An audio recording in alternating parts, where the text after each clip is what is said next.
Good evening. So happy you're joining me for Good News on Entertainment tonight. I'm your host, Carley Boyette. First up tonight, a look at the brand new film that just came out in theaters on July 4th. Sound of Hope, the Story of Possum Trot, is the latest film by Angel Studios. It shares the true story behind 22 families from a rural Black church in East Texas who adopted 77 kids from the foster system. It's the perfect follow-up to last year's mega hit from Angel Studios, Sound of Freedom. Now, I do want to give you a heads up. Just like Sound of Freedom, this film is rated PG-13, as it does deal with a tough topic focusing on abused and neglected children in our country. But I have no doubts this film will have a big impact, similar to Sound of Freedom. Let's go ahead and take a look at Sound of Hope, the Story of Possum Trot. It's hard to feel like I'm the only one who sees these things. 70% of the kids in the system are there because of neglect. The other 30% are put through hell. We need your help. Can you imagine our kids on their own? We can't just look away. The state ain't no family. Are you sure these people want us? I know they do. You can call me Mama. Oh, Lord.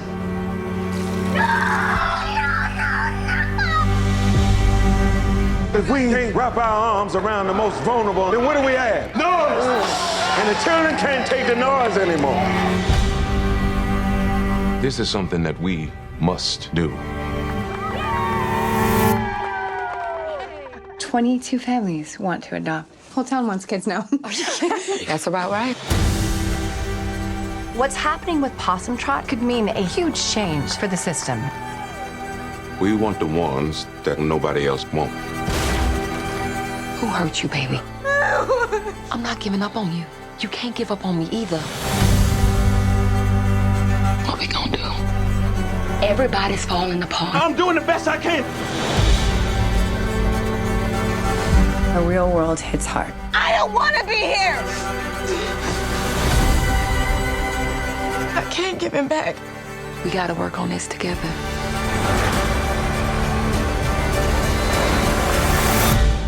We your people now. And love never gives up. Oh, I can't wait for people to see this movie. Job well done. Oh, thank you, Carley. Man, so take me back to the beginning, because your resume is all across the board. This is a little different than what you typically do on kind of the average of what your resume is.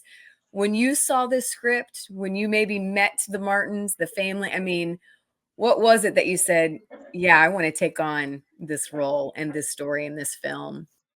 I mean, just hardworking, unconditionally loving, salt of the earth type people. Uh, the Martins are just emblematic, really, of what faith looks like, faith in action.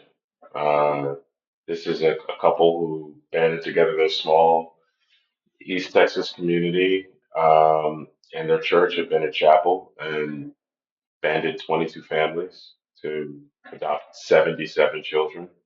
Um, and it got national attention. And it wasn't until a couple of years ago that I caught wind of the story.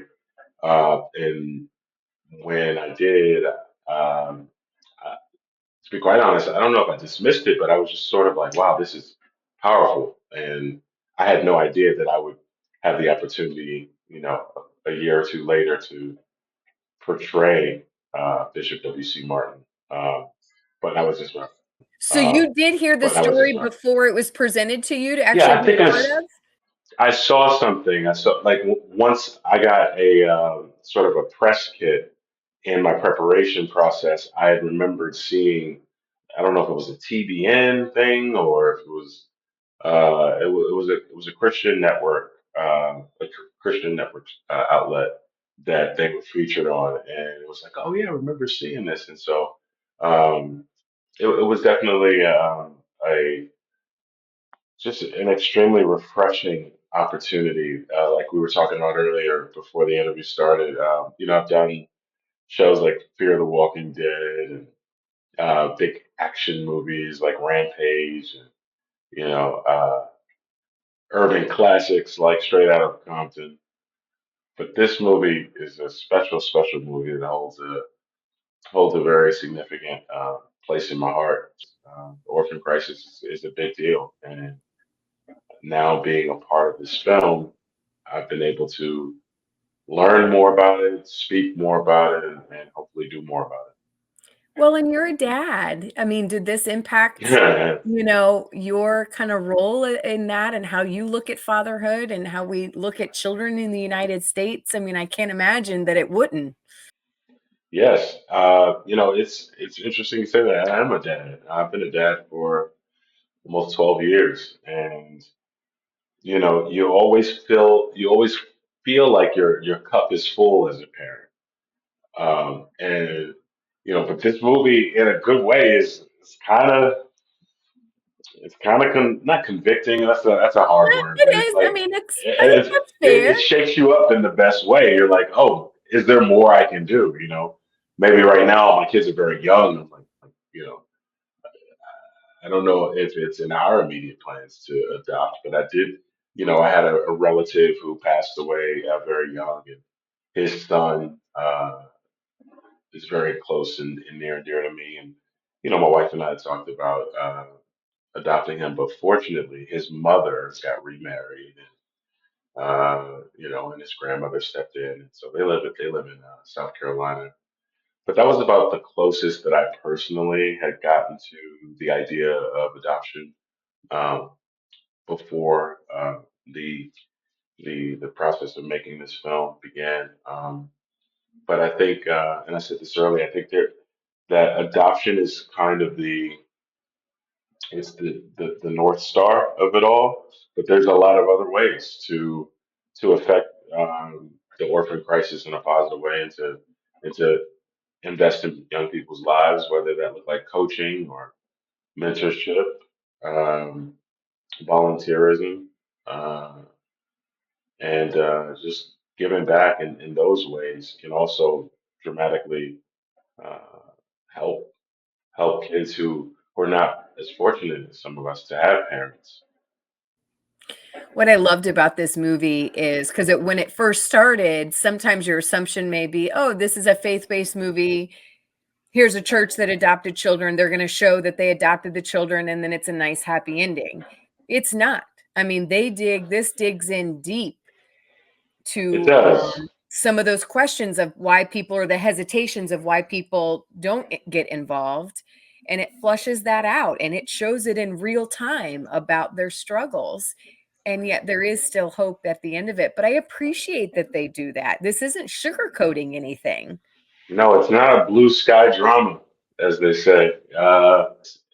While it's not blue sky, it does walk a very deliberate line, and it stays on course with being uh, true to fact in terms of uh, what happened and how these children were in some of the most traumatic situations you can imagine, and how how challenging it was for the Martins sometimes to navigate these these PTSD sort of situations where kids were in very traumatic situations, and even having a loving home and having um, a, a, a church community around them, they still had some of those residual effects of the situations that they had come from. And we don't shy away from that in this film. I think we do it very tastefully, though, and we keep it in a space where families can enjoy it together. I think that was very important for the Weigels who directed and produced it. I think it was important for us, the actors who were part of it, to have a film that allows for families to have these conversations. One of my favorite scenes in this movie, which I think will hopefully, the church community, I think it may hit a little strong, but I loved it. And it's when you go, Bishop Martin goes to another church and asks for help. Mm. And, your wife in the movie is like, why would you do that? And, it's that moment of why air our dirty laundry? Why ask for help? And you say, we're on the same team. We love the same God. And Hmm. man, that's what I want so bad is for churches, more churches of all different denominations. We are on the same team, or at least we should be. And I just thought that was such a powerful moment that I hope as believers that will stick with us and Right. maybe open the door for other partnerships for churches. Again, we're all on the same team, or we should be. They really are. And, they say the most segregated day of the week in our country is Sunday, where, across cultures and across racial um, categories and stuff, we work with each other, we go to school with each other, but then sometimes our places of worship are often very segregated. And that scene was important. I thought it was important to be in the film. And at one point, it was on the chopping block. As we were editing the film down for time and et cetera. And I think it was important because you see that there is cross cultural uh, relevance this to this call to action. That we can really do something significant for the body of Christ, really, in terms of like radically changing how we look at our community as believers across denominations. I'm so excited to see where this will go in the months ahead, because that's what, Sound of Freedom, it had a big impact. And, I can only pray that this will do that for the foster community and the foster families, that are helping these kids, and maybe we encourage more. So let's see what God does from here. Right, right, and even encourage more interdenominational Yeah. cooperation Yep. to affect our community's issues.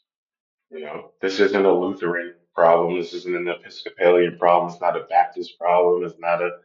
This is a humanity thing with the children who are in this system. So All right. Well, so good to get some time with you yeah, again. I know you're traveling. People probably noticed you're just in a hotel, but I get it because you guys yeah, are you can so probably see. busy.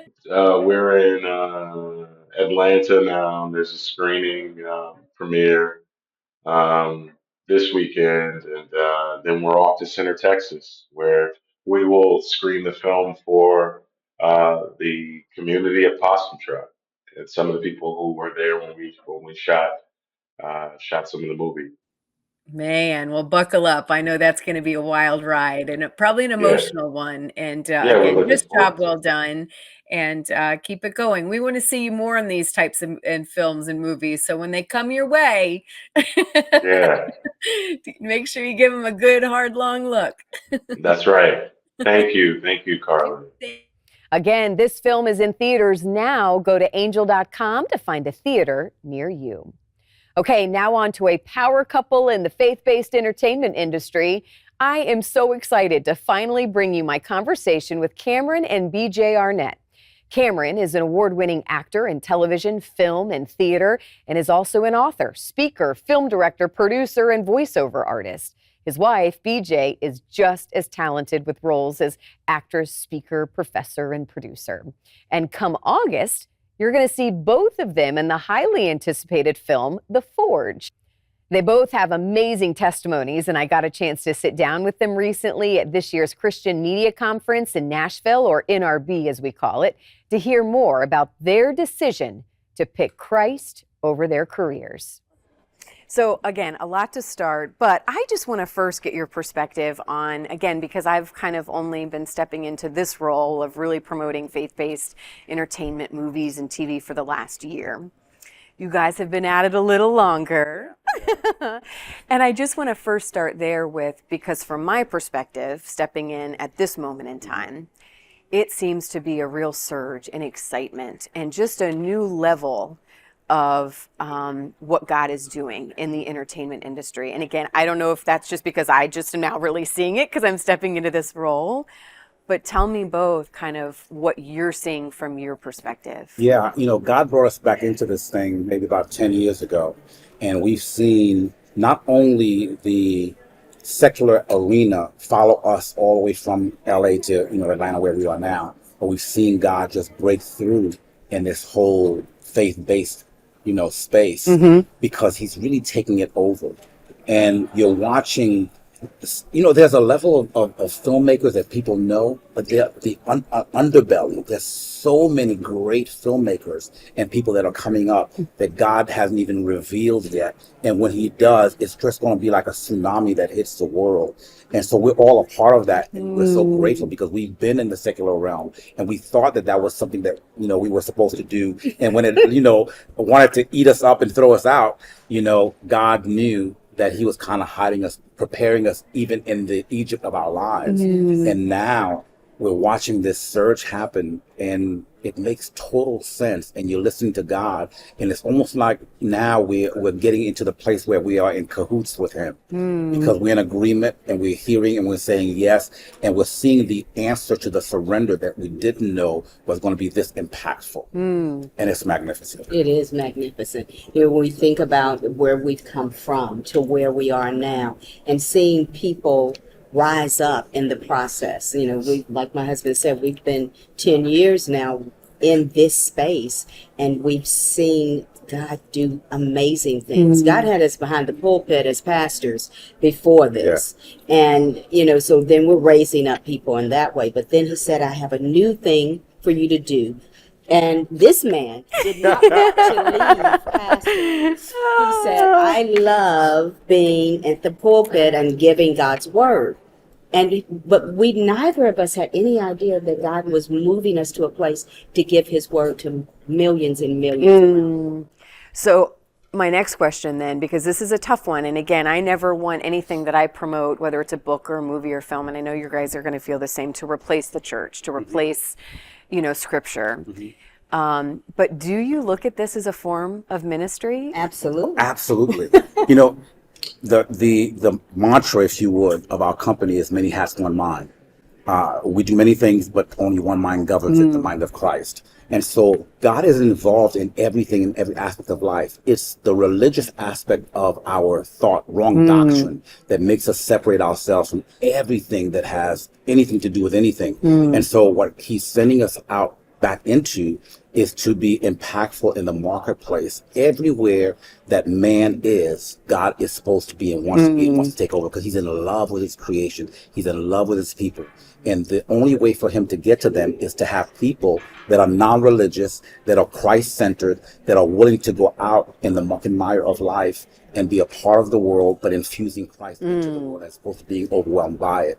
And so we're watching all of that happen. And I think when you deal with film, you're dealing with the top-down perspective. People are now able to see on the screen what a Christian looks like, how to make that decision, how to actually follow God, how to actually put it into play into their lives. And yet on the bottom up, we're walking the earth in our everyday life, being Christ in our skin and touching them and letting them know, no, this is who this guy Jesus is, and that he's in love with me. He came and he is so impassioned, for you, that he gave his life for you. And so they get to touch us, but when they see it in the big realm, it's almost like it's not offensive, it's not pressured, but it's real, and they can touch it from within. And that's what I think the church has become. God is reaching out to the world through film, and though we get to invite them after we've seen them get saved into the church and learn how to actually be a people of God together. Well, there's something special about storytelling, and it said a lot. Jesus told stories. Right. So it makes perfect sense that this is also can be a huge area where God can reach and touch people. It's one of the spaces that we have to recognize as the body, is that we don't have to go to our jobs and say, come to church with me, and watch their face go, We can say, come with me to a movie. Mm-hmm. See this TV show. Yeah. See this movie. And their defenses are down. They don't realize that this is going to be as much fun as it is. I think one of the things that movie making and filmmaking allows us is the opportunity to remember that Christ went everywhere and ministered to so many in places that in today's church we're just not a little comfortable with. And we need to get comfortable with the space of media is our platform to reach into the home of someone who would never come into the church. I love it. For us is watching God be himself. Yes, yeah. I wanted to get from both of you, because again, I relate to it so much, of encouraging others, especially in the arts too, because again, God is a creative God, right? Like, look at the beautiful things that he created, and the fact that we get such a small, tiny fraction of being in the arts and entertainment and creating.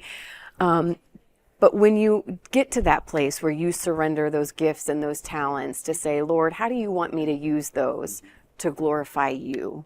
The three of us right here all had that very impactful moment where we thought we were on one path and we thought we were doing something good, and God said, no, let me show you. What I love about it's always not the easiest road. You guys are very open about how hard that was when you first made that switch, but I want to encourage others to do the same. Yeah. And have that faith and trust. The salvation of God, the power of God, the intent of God is cloaked in the opposite of what it looks like. Christ used death to bring about life.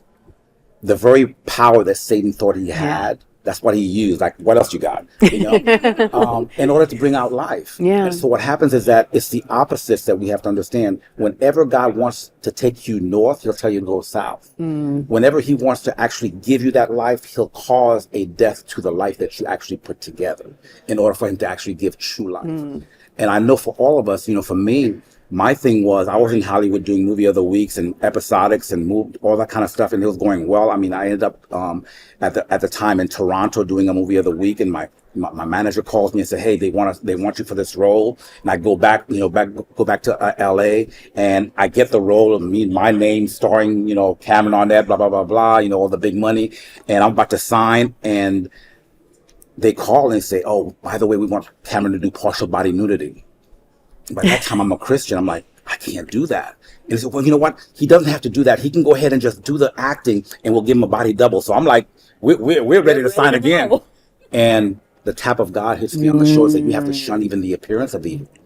And so I said no, and I dropped it. And all hell broke loose.